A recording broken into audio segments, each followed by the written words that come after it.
Tonight on the Lawyer Henderson show, Foolish American Politics. Let's discuss the issue.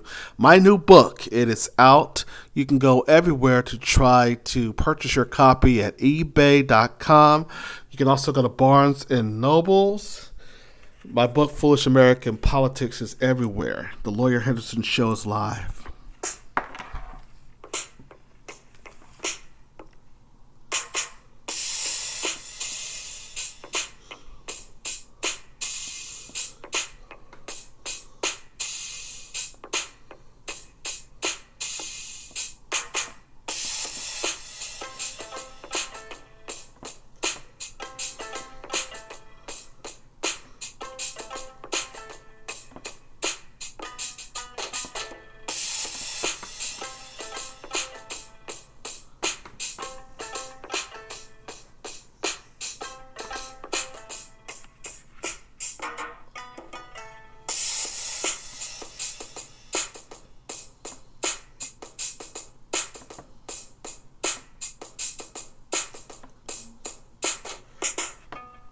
Why did anybody want to talk about how Americans' foolish politics and which way that the country is going under our current president in this situation? But American black people have been suffering a great deal.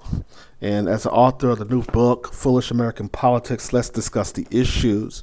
I try to deal in the fact of there is issues all over the place, and this whole issue regarding the problem with the politics and politicians in America.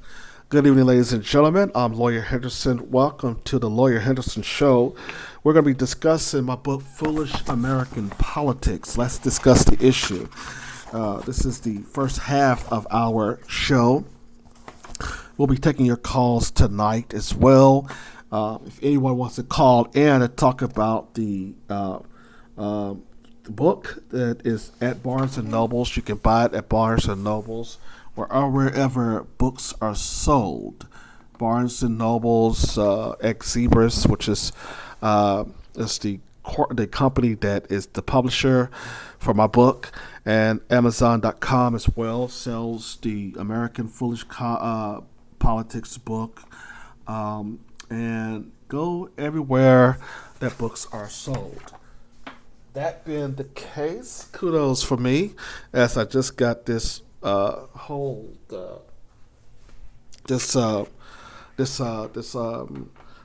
out. It took me a few years to write it, and it was very amazing to just have a finished product. It was very, very, very amazing just to see this book come to what it's supposed to be.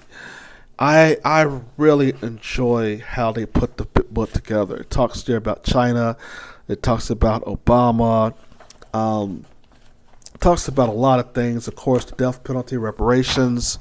It deals with the black church, the American economy, the world economic system. It talks a great deal about the Japanese, reparations as well.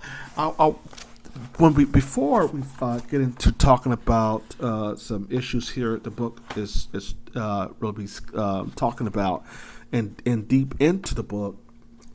I want to tell everybody, don't forget to go to Lawyer Henderson TV YouTube and to subscribe to my YouTube channel. We're having making sure that you do that. Don't forget also to go to Facebook, like my page, and also follow me on Twitter. Today, it was interesting because before we came on, we were talking about other things as far as in Hollywood and how the coronavirus have destroyed a lot of things, the economy and things of that nature. But even before then, we were talking there about reparations and how they went to Washington and how these black people like Danny Glover, Ta-Nehisi Coates, and others, and how they all said that they did not want to check. But in the book, Foolish American Politics, I point out that it is important for the American government to give black people a check. We are owed for reparations for 400 years of slavery. We talked there about discrimination, and I talked there about a lot of things in the book. For instance, I say that the unequal distribution of income whites have versus that of minorities. Therefore, when the economy is doing badly, blacks and Hispanics fall below the poverty level than whites and Asians. In 2015 and 2019, the government defines the poverty level of income of $23,850 a year for a family of four, according to the ObamacareFacts.com. Within the same year, more than 50 million Americans is now living in poverty, the Daily Beast reported. Table 6.1 shows the highest poverty level between 2010 through year-end 2015 for the minorities in the U.S. So it showed that black people at the rate of employment rates for 27% between 2010 to about 2018, so around 27.8%. We talked a great deal about poverty in America. I also talk about Latin countries dealing with poverty, and with the help of American immigrants, they were able to get admittance from their native country because of the native people, some of the people coming from the U.S. or staying in the U.S., that could send them back monies. But I go on to say in the book that 40% of Latin American countries were below the poverty line. In 1980, the country revitalized its plans to decrease impoverishment in the country, but fell into international debt that sent some of its citizens back below the poverty level in the 1990s. When immigrants started to spread to rich nations such as America and Western Europe, their incomes dramatically increased. As a result, they sent remittance to the people of the countries they were from. In the late 1995, Mexicans started to get jobs increasingly in factories, restaurants, and construction, replacing blacks and whites in those labor markets. Now, the whole thing about this book is that I go into detail about how the global market, before the shaping of the international trading situation was happening, where we were starting to see a different type of economy, where we were starting to see a shift in globalization here, where we start to see Asian and Chinese industries and factories to develop, and then all of a sudden, now that the coronavirus has hit, we start to see that the United States has shut out their markets. Western Europe shut out their markets. So I didn't mention the coronavirus in the book because the book was already released before the coronavirus hit. But before the coronavirus hit, it was going to put us into a global market where the Chinese people were going to be continuing, or China, in a sense, was going to be continuing its global economic influence in the world. That has halted a little bit because now of the coronavirus. Okay.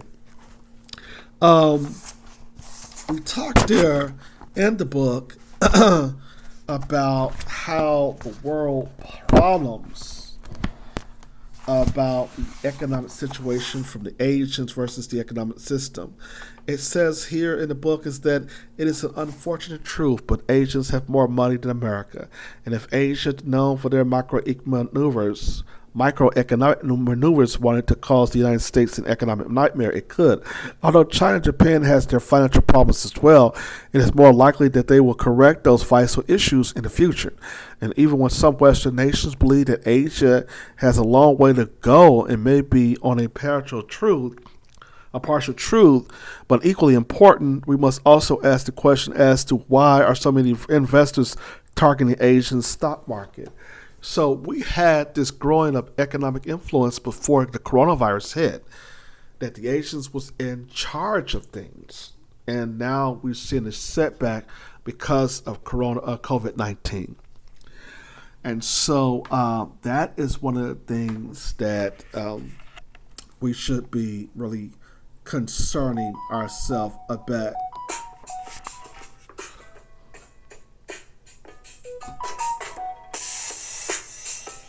We'll take a break. When we come back, more for the Lawyer Henderson Show. Don't forget to call in 315-773-4477. And this is the Lawyer Henderson Show. We'll be right back after these messages.